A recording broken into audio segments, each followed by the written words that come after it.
And good evening. I'm Erin Burnett. Out front tonight, Kevin McCarthy's big tent is a lie. The Republican House Minority Leader publicly admitting that he backs removing Congresswoman Liz Cheney from her leadership post. The reason she's being removed? She refuses to accept Trump's big lie that the election was stolen and fraudulent. But in an irony of ironies, McCarthy writing in a letter to his Republican colleagues tonight, and I quote him, "We are a big tent party. We represent Americans of all backgrounds and continue to grow our movement by the day. And unlike the left, we embrace free thought and debate." Let's just put that left comment aside. Let's just talk about this. McCarthy is kicking out Cheney, the leader of his party, for having a differing opinion. And he says he's for a big tent party that embraces free thought and debate. Wow.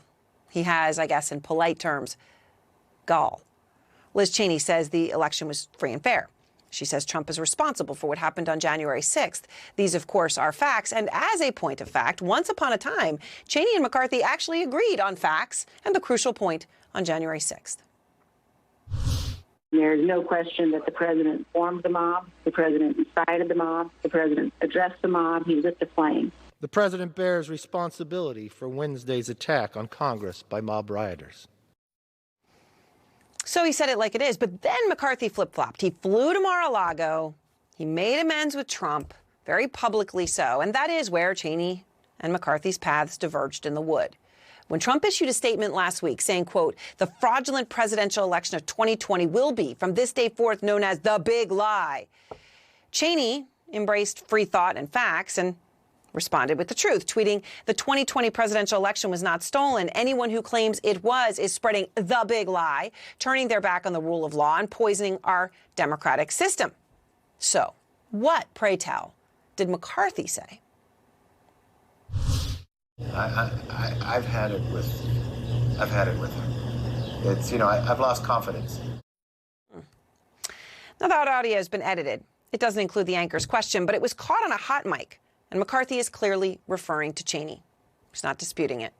He's had it with her for one reason, her stance on Trump. Because if you look at the facts, when it comes down to what should matter to a Republican leader, if McCarthy's going to say this is all about policy, he would love her. Her lifetime conservative score is 80%, according to the Heritage Action for America. McCarthy, though, has had it with her. He's now backing Elise Stefanik for Cheney's post. Stefanik's conservative score by the same group on the same measure is 48%, which, of course, is an F. But Stefanik is willing to go ahead with the election lie, so she is welcome in McCarthy's big ideas tent. And because of all that tonight, some in the GOP are warning that the tent's about to collapse, just like McCarthy's brief flash of honesty following the insurrection. Republican Senator Mitt Romney, the party's 2012 presidential nominee, tweeting today, quote, "Expelling Liz Cheney from leadership won't gain the GOP one additional voter, but it will cost us quite a few." Pretty simple words of wisdom, right? You've already got your base. You can't win without the middle, and, well, they know this is a lie. Then there's Congressman Adam Kinzinger, who, like Cheney, voted to impeach Trump, saying Cheney is being pushed out for one reason only: her refusal to lie, like Trump and McCarthy are doing.